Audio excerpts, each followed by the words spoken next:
I've always loved art. It's why I started playing music or drawing, creating YouTube videos, working so hard on deciding what shots to take as well as color correction and grading. You get it. I love taking an idea that I get and trying to conceptualize it into something that really feels like it's mine. Even when I take inspiration from something that I see, I always try and make it mine instead of just replicating what my interpretation of that thing is. Lately, when I speak to friends of mine that also do art in one form or another, they seem to always be complaining about AI and the effect that it has on art as a whole. In my opinion, this AI thing isn't that bad, honestly. I mean, sure, it's annoying when someone tells you ChatGPT could do a better job at creating something that you created and could probably do it a lot quicker as well, but honestly, I don't really care about that opinion. You have to understand that what's happening right now isn't unique. Creatives have dealt with a machine that threatened their art and their livelihoods before. And the real kicker is that dealing with that improved and evolved art in a way that would never have happened otherwise. Let me explain.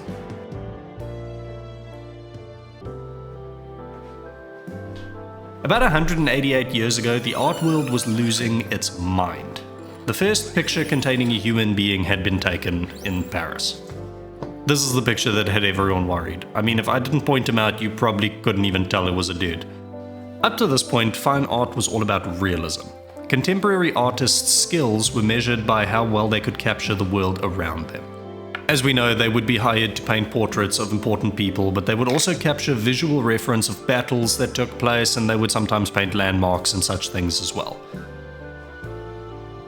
In this area, realism matters.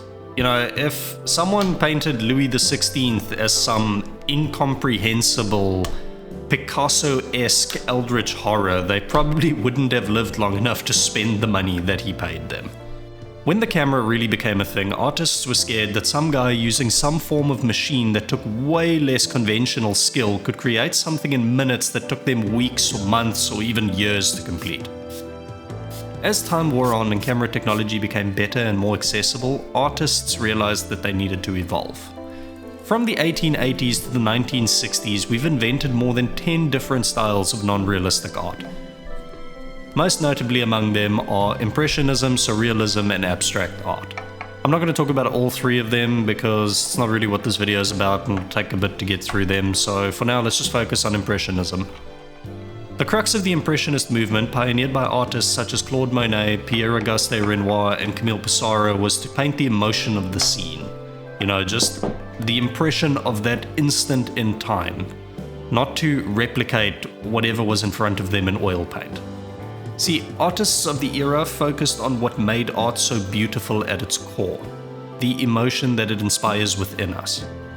I don't think we should stop creating things that AI can make, but I do think that when it comes to things we decide to create, no matter the medium we choose, we should change the core intention of our creation.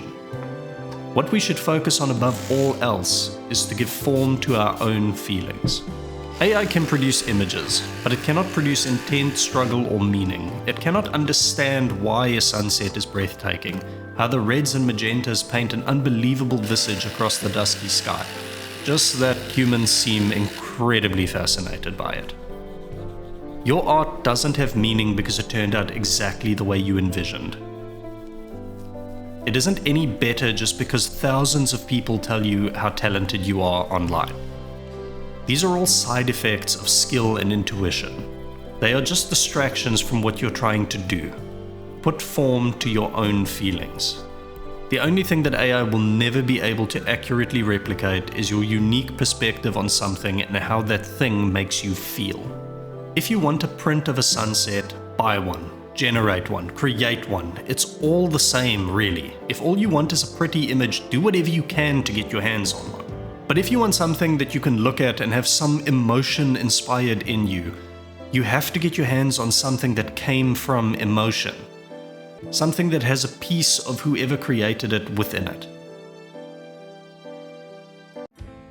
If you write a book, your work won't be judged purely on how many pages you've written.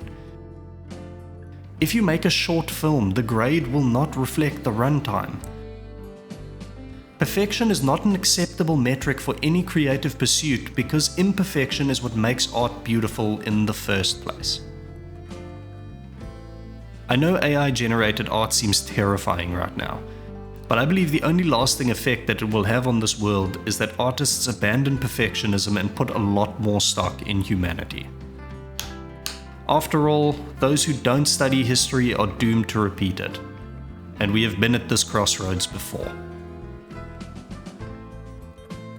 There's this artist I know quite well. She's a family friend of my wife's. She called us up one day and said that she wanted to create a piece for each of us that was inspired by us. She asked a few questions to get a baseline of what we think is cool, and we didn't hear from her again for like 6 months, I think. I don't know much about her process other than she's a very feeling-driven person. She would look at a blank page and not touch it until she is sure of what she wants to capture. Even then, her pen is guided by inspiration and emotion over conventional techniques or such things. I sit and admire these drawings very often. Not because the lines are so clean or the level of detail that was put into it, but because of how it speaks to me. It brings me a near tangible sense of peace and tranquility.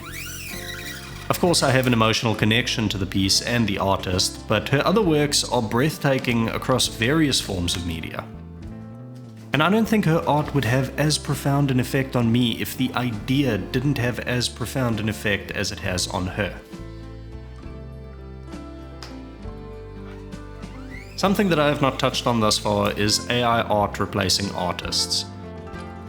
Just because there is a cheaper option, or at least one that is faster and easier, doesn't mean that people will abandon the real thing. I'll give you an example.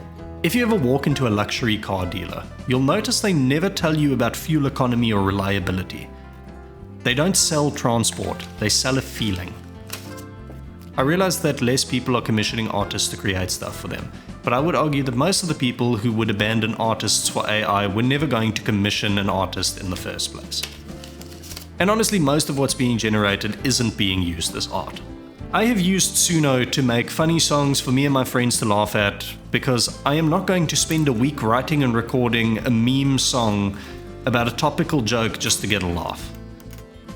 But I don't generate something and call it art, because all it is a pattern recognition algorithm that has been trained to deliver the most middle-of-the-pack milquetoast product that 80% of people will agree is just good enough for it to be mediocre.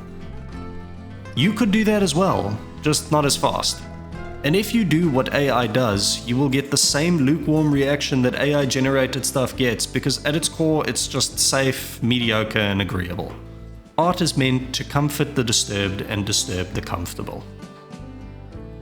The only real conceivable way that I see is a safe path forward is to give form to your own feelings. Stay true to yourself and don't try and outdo the machine in a perfection contest. You will lose. Whether we like it or not, AI is here to stay. The genie is out of the bottle and there's no way of getting it back in. When computers were invented, typewriter-related jobs became completely redundant, and I mean, that's just progress marching forward. So instead of complaining that the machine is better at making a perfect product than you are, rather just focus on what makes your art art in the first place. Give form to feeling and go create something amazing this week.